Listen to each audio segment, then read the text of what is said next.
வயலில் கப்பக்கிழங்கு வச்சுருக்கிறேங்க பாருங்கள். வச்சு 3 மாதம் ஆகுது.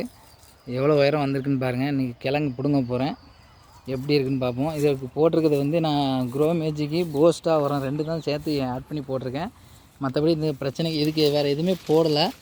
ஆனால் அந்த கிழங்கு இதில் எப்படி இருக்குதுன்னு தெரியல. இன்றைக்கி இப்போ தான் பிடுங்க போகிறேன். பாருங்கள் எப்படி இருக்குதுன்னு பார்ப்போம்.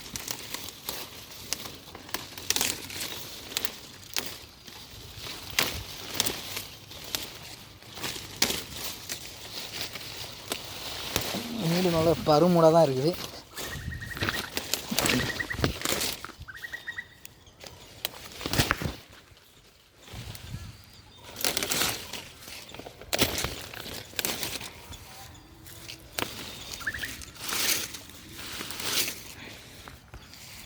இங்கே பாருங்கள், ஒரு கிழங்கை பிடுங்குதேன். வயலில் கப்பை குச்சி கிடந்தது. ஒரே ஒரு